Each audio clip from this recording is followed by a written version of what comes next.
Hello, my name is Thelius, and this is a guide of the Lancer class in Tera Online. Now, I won't be going over the basics as I believe those are better learned through the tutorial area at the Island of Dawn. Now, I've had a couple of past Lancer guildmates who recently changed to a different class because of the difficulty in playing a Lancer. Being a Lancer is oftentimes a learning experience and most of the time a thankless job as well. However, I believe it to be one of the most rewarding classes to learn, and those who see the value of a good Lancer will most likely call upon your services again in the future. Now, I'd also like to get out of the way that my playstyle and technique may differ from your own, so it is good practice to take everything I say here with a grain of salt and make your own personal judgments on whether or not to follow through with my advice. Lastly, please note that at the time of this recording, the game was currently in open beta and thus the level cap was level 32. All things are subject to change before the North American release, so keep that in mind. Now then, the first skill I'd like to cover is the Lancer's 3-hit combo. This will be the staple attack to keep your mana points at a steady range. I personally prefer not to follow through with the last Lance attack in the 3-hit combo as the wind-up time takes far too long and could potentially leave you open for hits. With this in mind, I generally block shortly after the second hit connects and then move on to continue attacking if I find the situation safe for attack.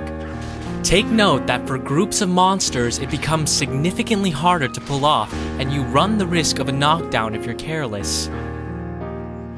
Now then, the next skill I'll cover is the Challenging Shout skill, which increases the threat against monsters within a 10-meter radius.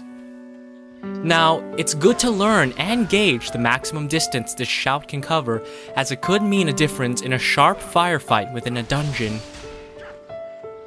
You generally want to make sure you pull this shout off while the enemies are within attack distance from you, but close enough to be caught in the shout's range. Be warned, once you use the shout, you're committed to doing it. You cannot cancel the skill out with a shield block. Make sure you grab as many monsters as possible, as the shout will then undergo a 10-second cooldown timer that could potentially leave monsters to run rampant through your party. One of the most useful skills in a Lancer's arsenal is the leash. Able to grapple onto smaller enemies, the leash brings faraway foes to melee range for a good beating. This skill is useful to grab stray caster monsters that might be pelting you from afar in the midst of a battle. Another function of the leash, however, is that while the skill cannot grapple boss monsters to your location, it can cancel out whatever the monster is about to perform. This is extremely helpful for particular encounters such as the last boss in the Sinestral Manor dungeon. For instance, the boss heads to the center of the room to summon a large group of spiders to harass your party. This can easily be stopped mid-summon with the help of a leash, and thus a Lancer should familiarize themselves with this skill and try to gauge whether or not a monster can be leashed to prevent any painful encounters to come. The next skill on our list is Debilitate, which weakens the enemy's armor by 3% with each application, up to a total of 3 applications. When grouped with other players, this skill is oftentimes a great skill to use to burn through monsters at a faster rate, bosses included. It should be used often to help speed up the process of killing multiple enemies or a particularly troublesome boss. Now to move on to the more damaging skills, which is your Shield Bash and Onslaught. Now, I like to personally use the two moves in conjunction as they go hand in hand. Shield Bash will temporarily stun monsters for 3 seconds, which allows you to follow up with the skill Onslaught, a continuous Lancer charge that racks up quite a good chunk of damage. I'd like to make a short note here that the bulk of the damage is at the very end of the charge, so it's always good to make sure you follow through with those hits. Also, try to hold back an Onslaught if your Shield Bash doesn't connect. While the damage you take is reduced by 50% while using Onslaught, it's generally not safe to do so when a BAM could potentially smash your face into the ground. And lastly, Onslaught is just a suggestion. You can easily use other moves in conjunction with your Shield Bash. The next skill is a straightforward skill, the Lancer Charge. It is able to cover a vast distance in a short amount of seconds and can be used to chase down far opponents.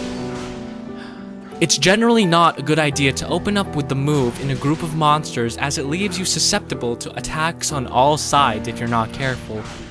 It is, however, a great move to have control by moving from point to point if monsters are out of hand in the dungeons.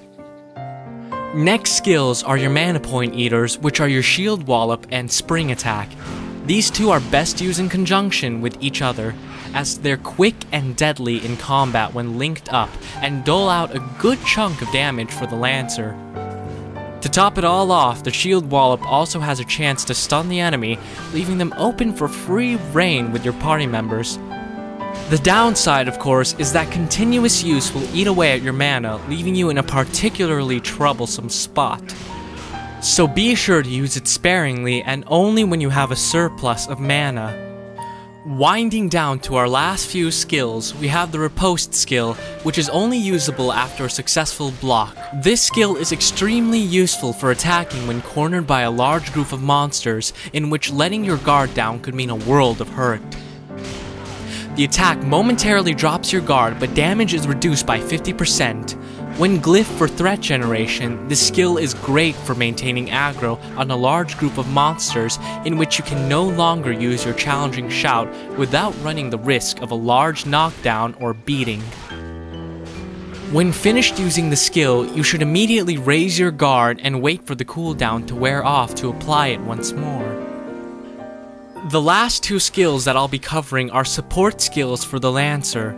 Second Wind is a burst heal that the Lancer uses to heal for a good chunk of health, and Aura of Confidence is perhaps a more situational type of buff that increases the defense of allies for 30 seconds within a 20-meter radius.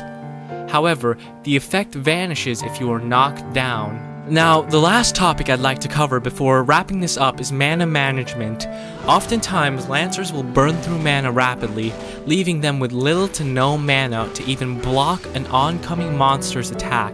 Needless to say, this is bad, and one should be careful about spamming skills senselessly without thought, as it could leave your group in a bad position if their Lancer can't block and ends up dead due to this.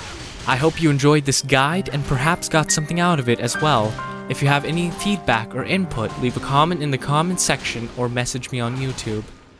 That's me done for the day. My name is Thelius, and I'll see you next time.